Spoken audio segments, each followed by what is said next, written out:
It will help you to handle your CAM part properly, to view it from different sides. In general, we improved our interface in SolidCAM settings. Previously, it was everything, all the tree of settings was at the same level, and it was pretty hard to find needed page. Now it's more structured, so it's grouped according to feature, and it's much easier to find needed information. Sometimes when you work with big parts and run simulation and add a lot of tools which you, after all, don't use, when you play with fixtures, like define one fixture, then define another one, and then use even third one, and first two are not used, all those files of all those settings, all those information files are saved inside the folder of CAM part. So basically your CAM part size of files itself becomes very, very big. And sometimes it will be just nice that when you close the part, automatically it will be cleaned up from all those needless files. This is the option. It's exactly the option which does such things. If you turn it on in your SolidCAM settings, every time you close the CAM part, all needless files will be automatically removed, and the size of the CAM part will be reduced.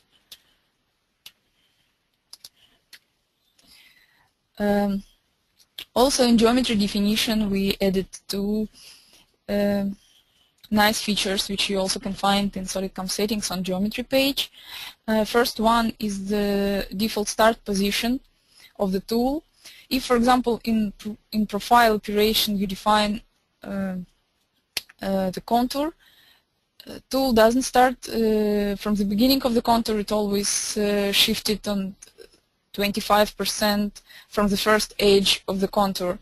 This was default before this version, and now we put this default here so you can control it. You can define it according to what you want. And the second one is to take depth of operation itself from the first click edge of the geometry you define.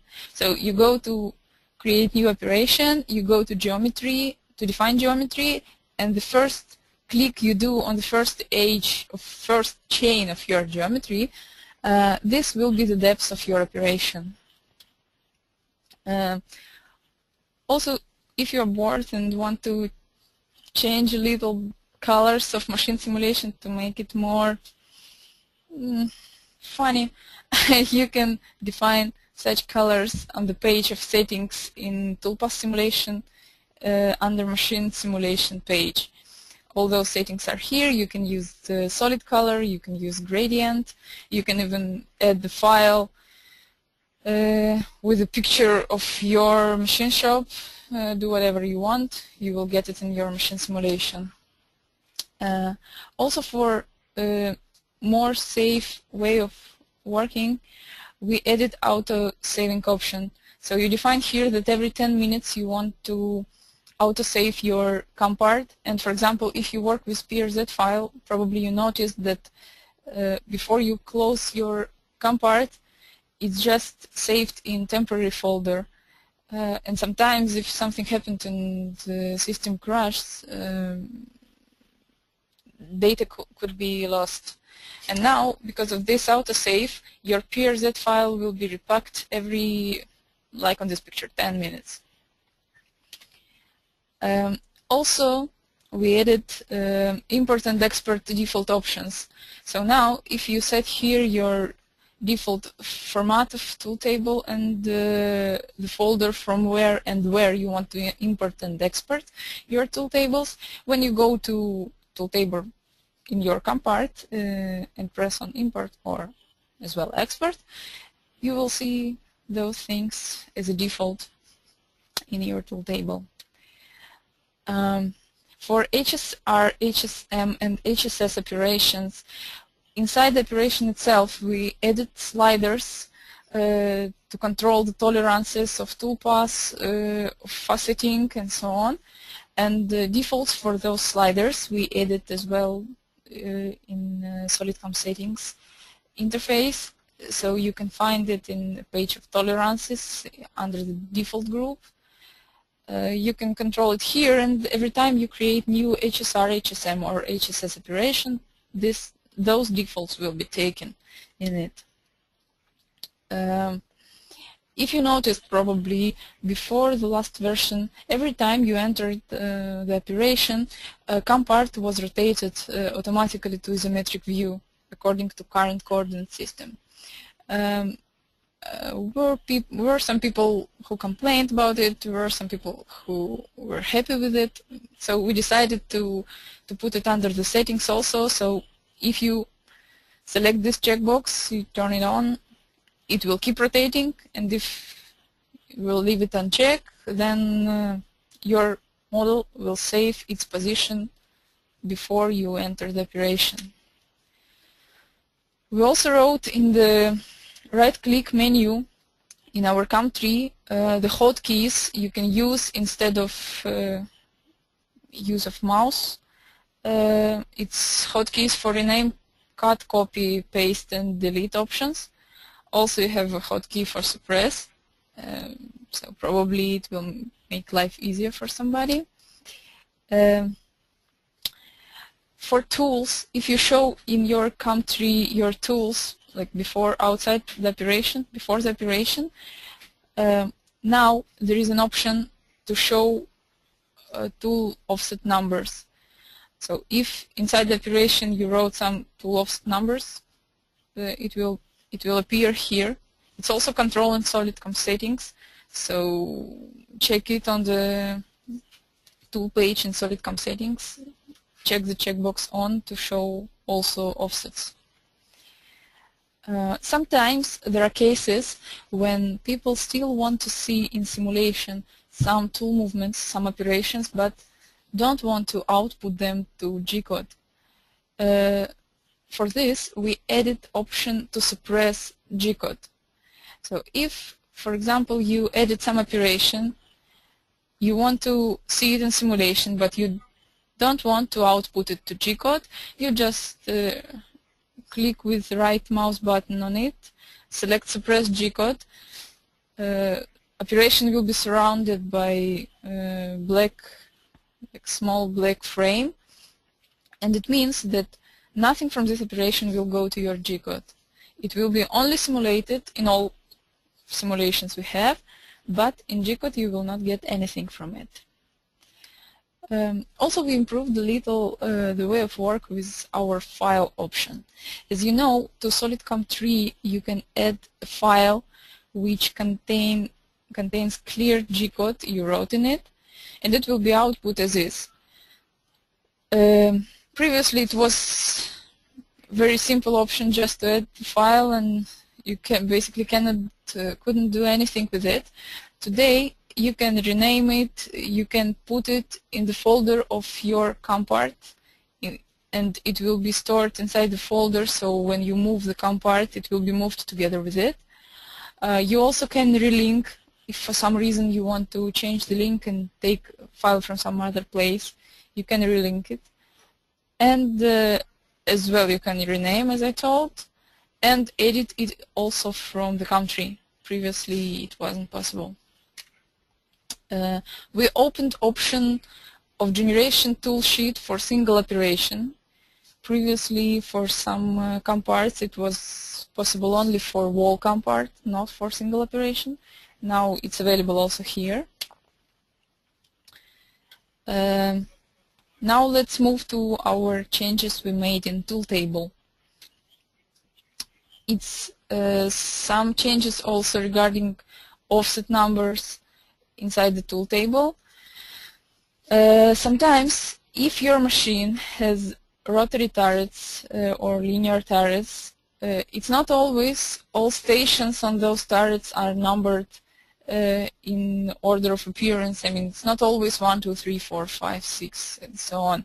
Sometimes it's 101, 102, 103, whatever. And people want to see it here. I mean 101, 102, and not 1, 2, 3, 4, because it's more understandable. It's like they always think about the machine itself. So if inside machine ID file you will enter the main tree with all machine devices and go to your turret with a lot of stations. Inside each station you have a field device number. You can write here any number you want, and this number will appear here in the station and position checkboxes, group boxes, whatever boxes. And the same number will be taken as offset number by default for all tools you add to exact station. This is only for rotary and linear turrets. For spindle it's still work as it is. Basically it's only one station, so there's nothing to talk about. We changed a little the way of work of tool breakage option under the tool presetter page. Now you can send tool for checking of its breakage after every tool change or after every operation. But be careful, this option will work only if in your GPP file, the file which is basically output the gcode, some changes were done inside the GPP file. So probably it's not, it will be not enough just to turn it on. Be sure that your GPP supports it. Also, inside the tool table, we added all colors of tools which will be further used inside the simulation. So you don't have to enter simulation to change the color. You can just go to tool table, set the color you want, and you will see them inside the simulation also. It's linked, so if later on you change it inside the simulation, it will be changed in tool table as well. Also, huge improvement we made in our shaped tool definition and shaped holders definition as well. Previously, if you remember, you had to create sketch in SolidWorks in some special system file, then take this as a chain to our programs and convert it to shaped tool. It was a pretty tricky way of definition. Today, as you noticed in the interface, you have here all possible shapes you can use for tool creation.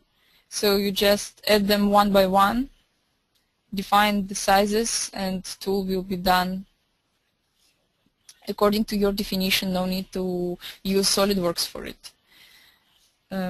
The same thing is for holder, as I told. It's the same logic, the same interface, and so on. Let's take a look a little how it looks like inside the SolidWorks. It appears, Shape Tools library appears under Tool Library in main SolidCAM menus. So we go to Shape Tools, and now if I want to add just a tool, I can do something like this, whatever, let's say like this, and this is my tool. And now if I go to my tool table and add some tool, I already see this shape here, so I can use it as a tool I want. You see, it's like 10 seconds, even less. As you noticed here, I have my offset numbers in my country.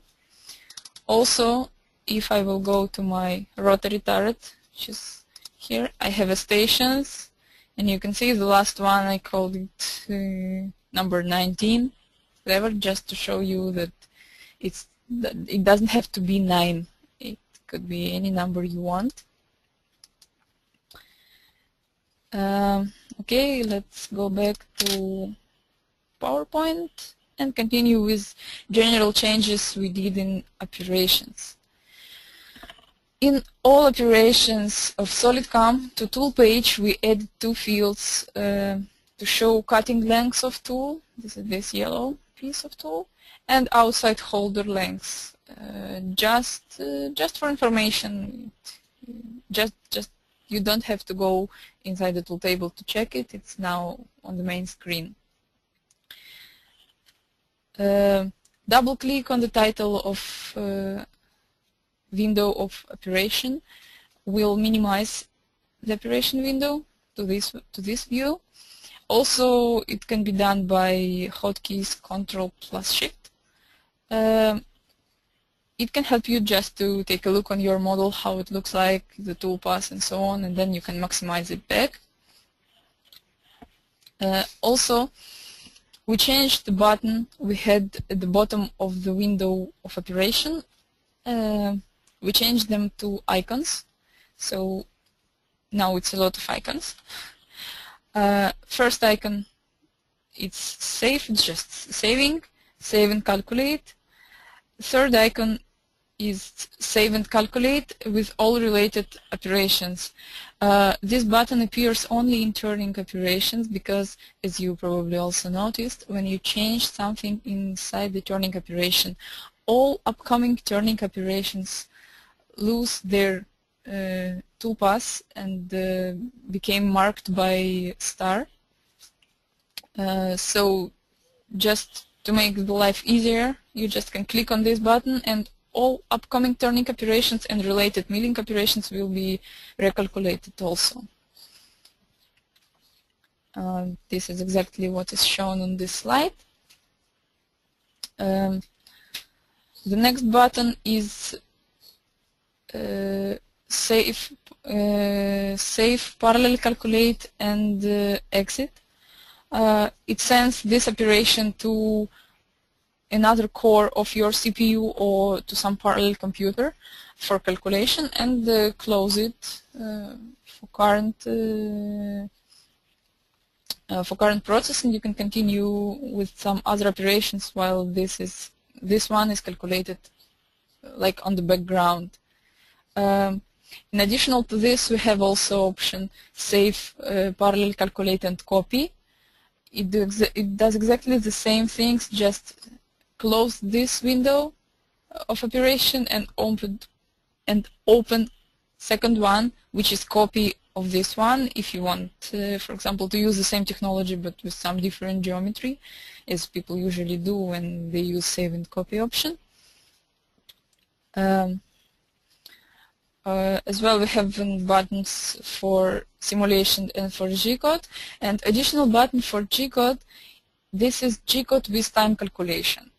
This button outputs to our output the time of machining of this exact operation, but also to use this button, be sure that your GPP file handles it, because it's only our output. To get it in your G-code file, in your final G-code file, it should be handled in GPP. Why it's separate button, you will ask. This is because time calculation will usually takes a little bit more time, and for people who really don't really want to get it inside your G-code, it's just wasting of time. That's why we have simple G-code and G-code with time. So if your GPP doesn't contain any function to handle job time and output to G-code, so no need to use it. It will not give you anything. In 2.5D milling, we also made some small changes. The main piece of those changes is in Toolbox. We separated rough passes from finished passes, so now you can, inside the operation, you can define if you want both of them or only rough or only finish. In O-ring Toolbox operation, we made some change to provide more smooth lead in and lead out from the O-ring. As you know, in O-ring, both geometries should be circular geometries. So they will be like O letter, and tool goes between those geometries. So all improvement is that we made smooth lead in and lead out along the geometry with defined angle. It's separately defined for lead in and for lead out, and with some overlap. So tool goes from upper level along the geometry with defined angle to the depths, then goes around O letter, then makes small overlap, and then start to go up back to the upper level. Inside the threading operation, we added control for feed rate for lead in and lead out. Previously it was by default 33%. Now default is still 33%, but you can change it if you want. So all those passes of thread machining will be done with feed rate you defined here. And in engraving operation, we added some additional option for geometry definition, which is input text from keyboard. So if you don't want to change your SolidWorks model, you can just go to, and you still want to engrave, of course, some text. Yes, in this case it's text. But also you can basically draw here some rectangles, circles, and lines also. You can just go to engraving operation, to go to geometry, click on the button text inside the geometry. You will get this dialog opened. So you can define the text, define the reference point where the text should start, define the angle from x-axis of your coordinate system to define the angle of text direction. And that's all. You will get this geometry machined inside the operation without changing anything in your SolidWorks model. Toolpath editor. This is a tool for changing the toolpath manually. We opened it for 2.5D operations. So if there is a case that you are not satisfied with toolpath we generated automatically, you can always enter toolpath editor and change it point by point manually. So let me show you just some nice modifications I told you about. It's O-ring. I defined here approach and retract angle and overlap. And now if we will turn on the simulation, we can see the tool goes down along the geometry, goes around, then it will go here, some small overlap, and then we'll start to go up,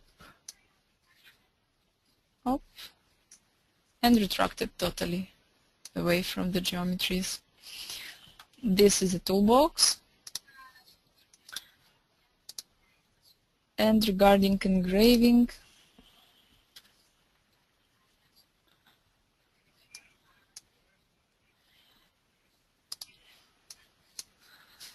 so here, for example, this is operation. I defined text inside the SolidWorks. I made extrusion. Then I saved the model of SolidWorks, updated it for SolidCAM, and then inside the operation I selected all those chains to be machined inside the operation. And then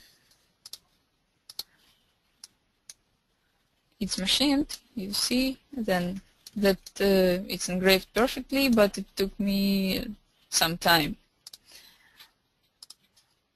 And as well, I have an operation with our new option of text definition from keyboard.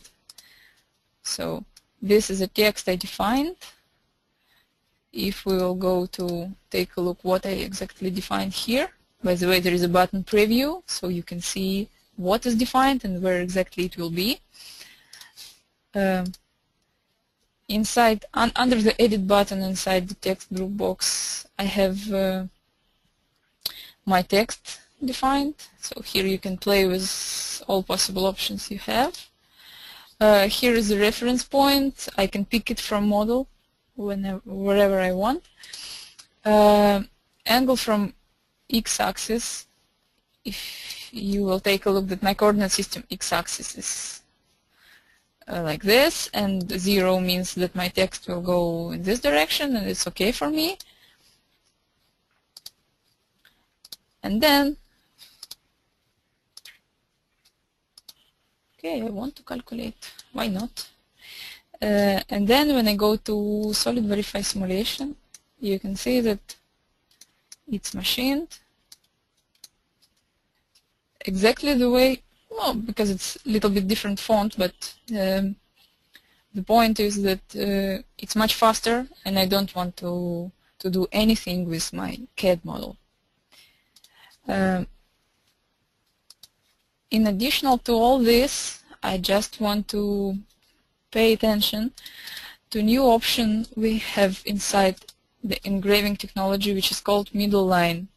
So in case when you have text like this, which is not single line text, but some solid text, and your geometry looks like this, and you still want to engrave it in the middle, you can use this option.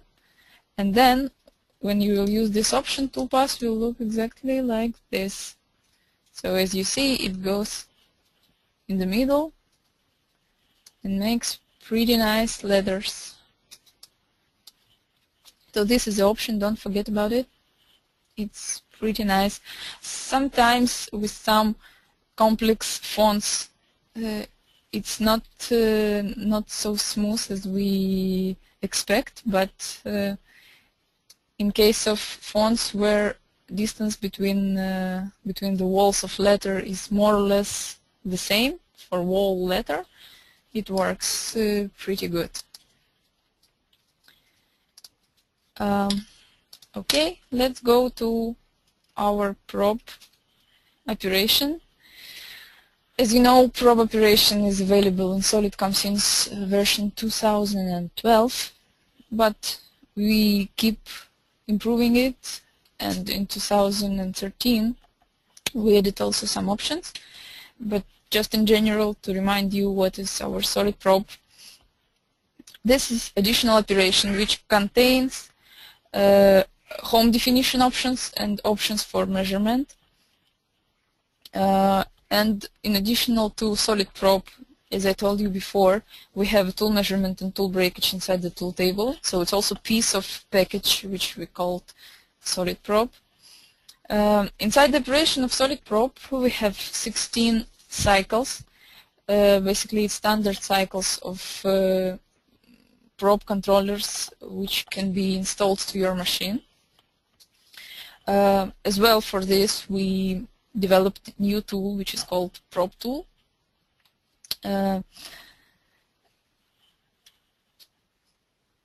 And with help of this operation, you can make a correction of your, for example, home definition. You still have to define coordinate system, of course, in SolidCAM, because without coordinate system it's impossible to work. But after all, inside this coordinate system, you can define solid probe operation, and then according to result you will get from your probe controller from the machine, you can correct the position or the direction of axis of your real home position. The same basically you can do with the measurement.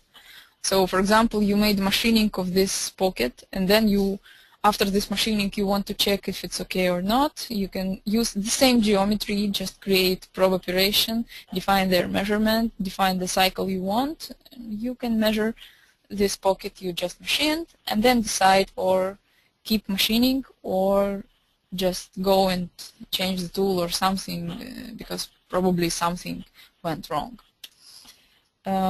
Here are those 16 cycles I mentioned before. As you can see, a lot of cycles available, basically 16, and inside each one there are also some options. So it's basically not 16, it's like 20 plus.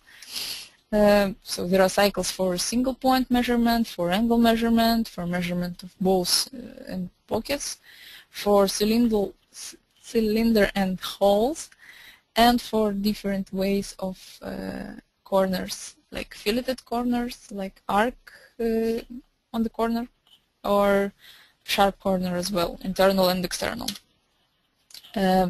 Inside solid prop operation, we have such nice thing as preview, which we basically don't have in any other operation except prop. And preview is related to a controller. So if, for example, in your machine ID file it's written that controller is FANUC, preview of, for example, again, hole measurement will look like this. So tool always go through the center of the hole. And we know that in Heidenhain it's slightly different, the motion of tool. So tool goes around the hole. So preview also will be changed. So you will see more or less realistic movement of the tool. And exactly in version 2013, this is new for our solid prop, that we added the support of subroutines. So as it's shown in the picture, if you have a lot of holes, for example, you want to measure it with the same cycle, you don't have to spread your, make your gcode too long. You can use subroutines. I think everybody knows what is it. Also, the main point of solid prop is that it's integrated to our main machining process you have in your CAM tree. So no need to create some separate CAM part or use some other program or something. You just can add operations between your operations which actually machine the part and measure it and use the same G-code. And as well in simulation you will see it during the machining. So I think it's pretty useful. If you need some additional information about today's webinar or in general, you can always ask. You can even ask it right now inside the webinar window. You have, in the webinar window, you have a chat, so you can write, you can type the message, it's basically a question. All materials of webinars will be available after the webinar. It will be video and PowerPoint and parts we used in it as well. So I hope you enjoyed and found something useful for you. Thank you for listening and have a nice day. Bye.